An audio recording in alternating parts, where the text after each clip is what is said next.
दोस्तों स्वागत है हमारे YouTube चैनल पे। आज हम देखेंगे हिंदी चैप्टर 2 क्लास 12th की। उसने कहा था। तो इसके लेखक हैं चंद्रधर शर्मा गुलेरी जी हैं। ये एक प्रकार का कहानी है। तो उसने कहा, कहानी के जो लेखक हैं चंद्रधर शर्मा गुलेरी जी हैं। इनके नाम में जो गुलेरी लगा हुआ है वो इनके निवास स्थल से लिया गया है। ये गुलेर ग्राम के थे। ये इनका ग्राम स्थल है जो गुलेर नामक ग्राम से है, तो इसलिए इनके नाम में गुलेरी लगाया गया है। अब इनके हम जन्म को देखते हैं। तो इनका जन्म 7 जुलाई 1883 ईस्वी को हुआ था। 7 जुलाई 1883 को। और इनका निधन 12 सितंबर 1922 ईस्वी को हुआ था। 12 सितंबर 1922 को। तो जन्म देखें तो 7 जुलाई 1883 और निधन 12 सितंबर 1922 को। इनका जो जन्म स्थल है जयपुर राजस्थान को बताया गया है जन्मस्थल, जबकि मूल निवास स्थल गुलेर नगर ग्राम को बताया गया है, जो कि हिमाचल प्रदेश के कांगड़ा जिले में पड़ता है। हिमाचल प्रदेश के कांगड़ा जिले में पड़ता है ये गुलेर नगर ग्राम, जो इनका मूल निवास स्थल है। तो फिर से देखते हैं चंद्रधर शर्मा गुलेरी जी का जन्म 7 जुलाई 1883 को, निधन 12 सितंबर 1922 को। और जन्म स्थल जो जयपुर राजस्थान है और मूल निवास स्थान गुलेर नगर ग्राम कांगड़ा हिमाचल प्रदेश में है। अब इनकी शिक्षा की बात कर लेते हैं। तो इन्होंने 1899 ईस्वी में मैट्रिक किया है। 1899 में 1901 में इंटरमीडिएट किया है और 1903 ईस्वी में बीए किया है। तो 1899 में मैट्रिक किया था इन्होंने इलाहाबाद से किया था और 1901 में इंटरमीडिएट किया था कोलकाता से और 1903 में बीए किया था, फिर इलाहाबाद से किए थे ये बीए भी। तो 1899 में मैट्रिक, 1901 में इंटरमीडिएट का और 1903 में बीए किया था। तो इनमें से मैं एक कमेंट करूँगा कि आप 1899 में मैट्रिक जो जब किए थे ये इनका ध्यान दें, याद रखेंगे। और ये काशी में प्रचलित एक बहुत ही फेमस पत्रिका जिसका समालोचक नाम है, वो इनका संपादन किए थे ये चंद्रधर शर्मा गुलेरी जी।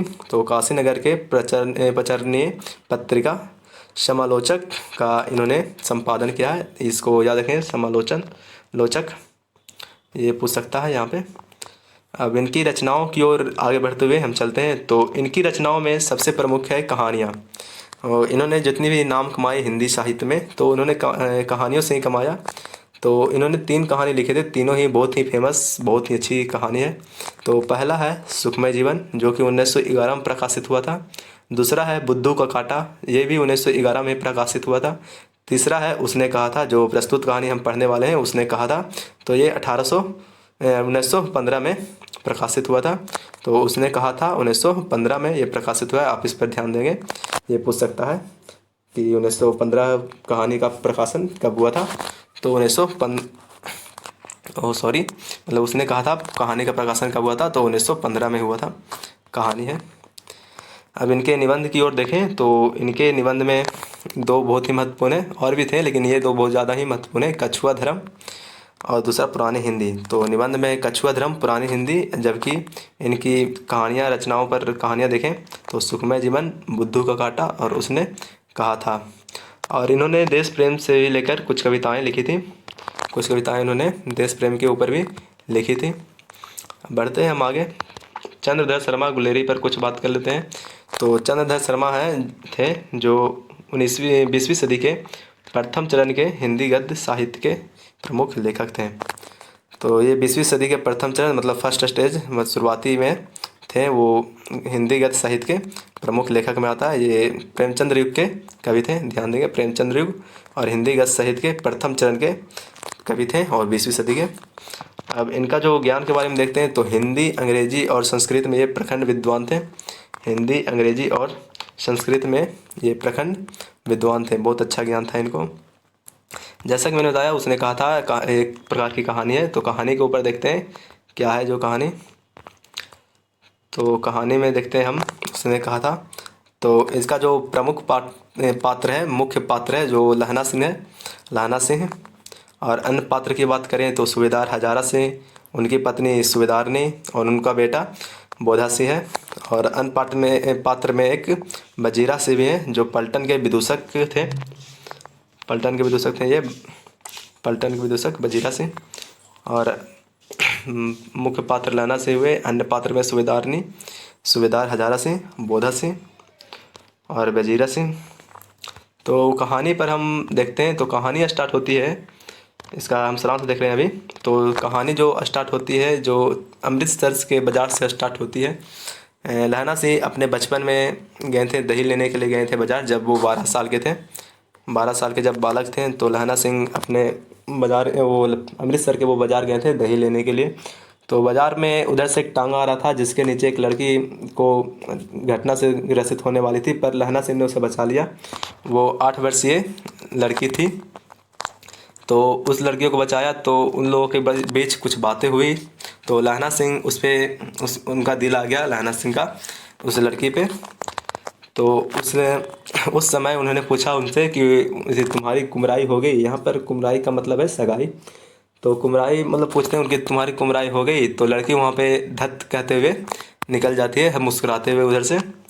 तो फिर उनका मिलना होता है, फिर से वहीं लहना से पूछते हैं तुम्हारी कुमराई हो गई। तो बार बार कई बार मिलते हैं, कभी पनघट पे, कभी बाज़ार में, मतलब जब भी रास्ते में मिलते हैं तो उनसे पूछते हैं तुम्हारी कुमराई हो गई। तो ऐसे कहते कहते एक दिन की बात है, जब लहना सिंह और वो लड़की मिलती है एक दिन।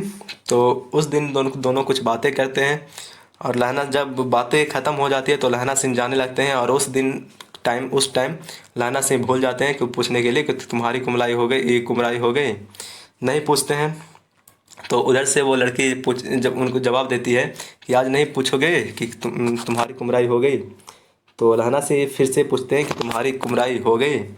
तो लड़की जवाब देती है हाँ हो गई। तो यहाँ से लहना सिंह का बहुत ही दिल दुख जाता है, बहुत ही ठेस लगती है उनको, बहुत ही नाराज़ होते हैं। तो लड़की कहती है नहीं दिखती ये रेशम की कमीज। तो कहते वहाँ से कहते हुए वो लड़की वहाँ से चली जाती है। अब कहानी डायरेक्ट पहुँचती है कहानी पूरे 25 साल आगे जाती है। तो सूबेदार लहना सिंह अपने पलटन के साथ सूबेदार हजारा सिंह के निगरानी में अपने देश की सुरक्षा में लगे हुए रहते हैं। तो बहुत समय से उन्होंने छुट्टी नहीं ली थी, किसी को छुट्टी नहीं मिली थी देश की सुरक्षा में, और बहुत ही बर्फीला इलाका में थे जहाँ पे बहुत ही ठंडी पड़ती थी। तो इस इलाके में इनका काम चल रहा था। तो 7 दिनों की छुट्टी इन लोग को मिलती है। तो लहना सिंह अपने घर आते हैं। सूबेदार हजारा सिंह बोधा सिंह जो उनके बेटे हैं वो भी अपने घर चले जाते हैं। तो लहना सिंह जब 7 दिनों की छुट्टी पर अपने घर आते हैं तो वो पाते हैं कि उनके चाचा जी अब इस दुनिया में नहीं रहे। तो उन्हें बहुत ही दुख होता है, वो अपने चाचा के निधन में भी शामिल नहीं हो सकें। तो इस बात पर का लहना सिंह को बहुत ही दुख होता है, और पता भी नहीं चलता उन लोग लहना सिंह को कि 7 दिन कैसे गुजर गए, उनकी छुट्टियाँ कैसे गुजर गई। तो अंतिम दिन था, वो घर से निकलने को थे लहना सिंह। तो उनके घर में बहुत ही उदासी भरा माहौल था उस समय। अब लहना सिंह थे जो यह घर से निकलने वाले थे, तो रास्ते में सूबेदार हजारा सिंह का घर भी था। तो रास्ते में उधर भी उनको जाना था। तो लहना सिंह डायरेक्ट सूबेदार हजारा सिंह के घर जाते हैं। तो इनके घर जाते हैं सूबेदार हजारा सिंह और उनका पुत्र जो बोधा सिंह है, अभी छोटा ही है, फिर भी 18-19 साल का होगा, फिर भी वो फ़ौज में है। तो उनकी पत्नी थी सूबेदारनी, बहुत ही परेशान थी कि अपने बेटे को युद्ध मैदान में नहीं जाने देती थी। और इस बार का जो युद्ध था जो विदेशी सरजमी पर होने वाला था जर्मनी के ख़िलाफ़, तो इससे बहुत ही सूबेदारनी को बहुत ही टेंशन था, बहुत ही दुख में थी। वो नहीं चाहते थे कि उनका बेटा भी बोधा से भी युद्ध में शामिल हो। तो लहना सिंह जब उनके घर जाते हैं तो अकेले में सूबेदारनी जब उनसे मिलती है तो बात करती है उनसे सूबेदार लहना सिंह से। तो कहती है कि तुम मुझे पहचाने। तो लहना सिंह ने नहीं पहचान पाता है। तो फिर से पूछते हैं पहचाने, नहीं पहचान पाता है, लहना सिंह नहीं पहचान पाता है। तो सूबेदारनी कहती है तुम्हारी कुमराई हो गई। तब याद आता है लहना सिंह को, वो बचपन के दिन याद आ जाते हैं, फिर से उनकी आंखें नम हो जाती है और आंसू आने लगते हैं। तो वहाँ से पता चलता है जो सूबेदारनी है, जो वहीं बचपन की उनकी दोस्त है, वो लड़की है जो लहना सिंह जिससे प्रेम करते थे। तो अब यहाँ पे तो उनकी किस्मत को तो कुछ नहीं कहा जा सकता, लेकिन सूबेदारनी का बहुत ही दुख था कि उनका पुत्र बोधा सिंह भी युद्ध में जा रहा है। तो यहाँ पे लहना सिंह से सूबेदारनी एक वादा लेती है कि अपने पति और पुत्र की रक्षा वो करे। तो लहना सिंह भी अपने कर्म को मानते हुए हजारा सिंह तथा उसके उनके पुत्र बोधा सिंह की रक्षा का दायित्व उठाते हैं। तो अब कहानी डायरेक्ट युद्ध मैदान में जाती है जो जर्मनी के खिलाफ होने वाली थी। तो अपने चौकी पर सूबेदार हजारा सिंह और लहना सिंह और बोधा सिंह तीनों थे। तो उधर से लेफ्टन जो उनका सरदार होता है, मेन हेड होता है, तो उधर से खबर आती है कि जो जर्मनी के जो सैनिक हैं हमारी ओर हमला करने वाले हैं। तो इसलिए चौकी पर से सिर्फ 8 लोगों को रहने दिया जाता है और बाकी सब युद्ध मैदान की ओर चले जाते हैं। लेकिन यहाँ पे बहुत बड़ी साजिश यहाँ पर होती है। जो लेफ्टन था, जो एक जर्मनी सिपाही था, जो लेफ्टन बनकर भेष बदल कर आया था, तो यहाँ पर इस चौकी पर अब सिर्फ 8 ही सिपाही हैं। मौका देखकर वो जर्मनी सिपाही टोटल यहाँ पे इस चौकी पे हमला करते हैं, जिसके कारण मात्र यहाँ पे 8 ही सैनिक है। तो यहाँ पर उनको आसानी हो सकती है यहाँ पर लड़ने में। तो यहीं पर लहना सिंह और बोधा सिंह अभी भी चौकी पर ही थे। तो यहाँ पर बहुत भयंकर युद्ध होता है और लहना सिंह को गोलियां लग जाती है, एक पैर में लग जाती है और एक सीने में लग जाती है, पर बोधा सिंह को कुछ नहीं होता है, बस वह बेहोश हो जाता है। बस कुछ ही दूर जाने पर सूबेदार हजारा सिंह को यह बात पूरी पता चल जाती है कि ये हमारे साथ साजिश हुआ है। तो वह पुनः अपनी चौकी पर आते हैं और ये सभी युद्ध में फिर से भाग लेते हैं और सभी को मार डालते हैं और युद्ध जीत भी लेते हैं। युद्ध के दौरान सूबेदार हजारा सिंह को एक गोली लग गई थी पैर में और बोधा सिंह बेहोश हो गया था और कुछ सैनिक मारे जाते हैं, जबकि लहना सिंह के एक गोली पैर में और 2 गोलियां सीने में लग जाती है। फिर भी ये अपने जख्म को छुपाते हुए लहना सिंह अपने जख्म को छुपाते हुए लास्ट जो गाड़ी थी उनमें हजारा सिंह और बोधा सिंह को मेडिकल के लिए, मतलब जो इलाज के लिए भेज देते हैं और खुद नहीं जाते हैं, जिससे उनके बजीरा सिंह जो उनके दोस्त हैं, पलटन के जो विदूषक थे, तो तड़प कर उनकी गोद में मतलब मृत्यु के कगार पर आ जाते हैं लहना सिंह। उनका बहुत ही खून बह रहा था। तो जाते जाते लहना सिंह सूबेदार हजारा सिंह से कहते हैं कि सूबेदारनी से कहिएगा कि मैंने वो कर दिया जो उसने कहा था। तो यहीं से कहानी का नाम पड़ा था, उसने कहा था। तो सूबेदार हजारा सिंह कहते हैं, लहना सिंह कहते हैं सूबेदार हजारा सिंह से कि जो उसने कहा था मैंने कर दिया, अपनी पत्नी से कहिएगा। तो और यहीं से रवाना होते हैं। फिर कुछ ही क्षणों में लहना सिंह की मृत्यु हो जाती है और यहीं पे कहानी ख़त्म मतलब हो जाती है। बहुत ही रोचक कहानी था यहाँ पे। अब बढ़ते हैं हम ऑब्जेक्टिव की ओर। उसने कहा था चंद्रधर शर्मा गुलेरी। तो पहला क्वेश्चन है, पंडित चंद्रधर शर्मा गुलेरी की कहानी है। तो उसने कहा था ऑप्शन नंबर सी। लहना किस कहानी का पात्र है? तो लहना सिंह है जो उसने कहा था कहानी का मुख्य पात्र है। अगला क्वेश्चन है, उसने कहा था कहानीकार कौन है? तो चंद्रधर शर्मा गुलेरी। क्वेश्चन को घुमा कर दिया जा रहा है, ये सब एग्जाम में पूछे हुए हैं, देख सकते हैं आप। चौथा क्वेश्चन है, उसने कहा था किस वर्ष की रचना है? तो 1915 में मैंने बताया था। उनके जो 2 और अन्य कहानियाँ थी, सुखमय जीवन और एक बुद्धों का कांटा, तो जो 1911 में हुआ था और ये उसने कहा था 1915 में। तो इसका जो राइट आंसर होगा 1915 में होगा। अब 5वां नंबर क्वेश्चन में देखें तो उसने कहा था किस प्रकार की कहानी है? तो ये कर्म प्रधान कहानी है। ये कर्म प्रधान कहानी है जो वादे को अपने जो वादा किया उसको पूरा करते हैं अपनी जान को देकर। छठा क्वेश्चन है, उसने कहा था कहानी का कथाकार कौन है? तो चंद्रधर शर्मा गुलेरी। क्वेश्चन को घुमाया जा रहा है। 7वां है, चंद्रधर शर्मा गुलेरी की वृत्ति क्या थी? तो इनका वृत्ति था अध्यापन। 8वां क्वेश्चन की ओर बढ़ते हैं। सिख राइफल के जमादार लहना सिंह का नंबर क्या था?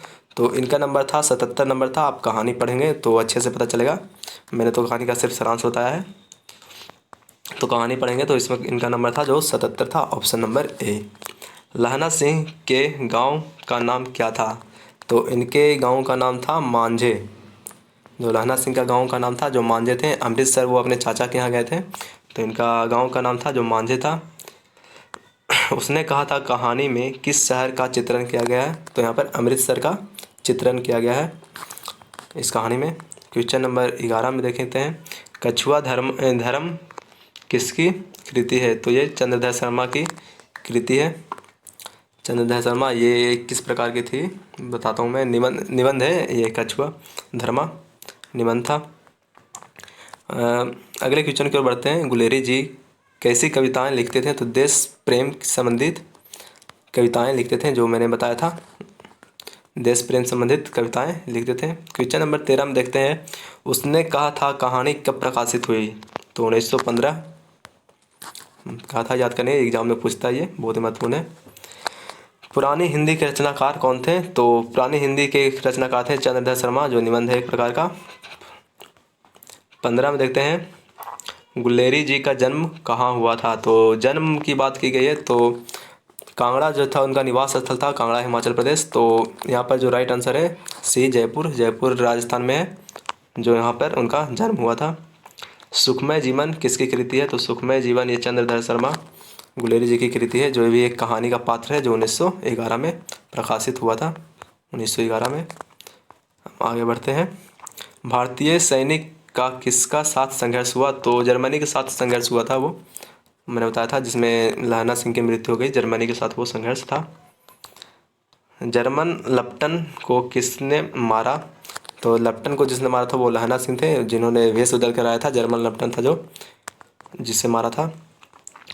सरकार ने सूबेदार के जमीन कहाँ को दी? तो कहाँ, लायलपुर में सूबेदार को ज़मीन दी गई थी सरकार के द्वारा। तो लायलपुर में, ये कहानी पढ़ेंगे तो पता चलेगा, ठीक है। तो कहानी में है ये, लहना सिंह की मृत्यु किसकी गोद में हुई? तो ये इनके दोस्त वजीरा सिंह के गोद में हुई थी लहना सिंह की मृत्यु। कुछ और क्वेश्चन है, रुक जाइए देखते हैं। पलटन का विदूषक कौन था? तो वजीरा सिंह था, मैंने बताया था, वजीरा सिंह जो पलटन का विदूषक था। सूबेदार हजारा सिंह के लड़के का नाम बोधा सिंह था। सूबेदार हजारा सिंह के पुत्र का नाम। 23 नंबर क्वेश्चन लास्ट है, जो लहना सिंह के पद पर था। तो लहना सिंह के किस पद पर था? तो जमादार के पद पर था। सूबेदार के पद पे तो हजारा सिंह थे, तो ये जमादार के पद पे थे। तो यहीं पे ख़त्म होती है हमारी ये वीडियो। मिलते हैं हम अपने अगले वीडियो में। जब तक सभी को ये शेयर करें, अपने दोस्तों को शेयर करें, लाइक करें और कमेंट भी करें, ताकि हम आपके कमेंट को पढ़ें, और यहाँ पे प्रॉब्लम क्या हो रही है जो कमेंट कीजिए मेरे को, उसमें मैं इम्प्रूवमेंट करूँगा। तो बाय बाय, टेक केयर।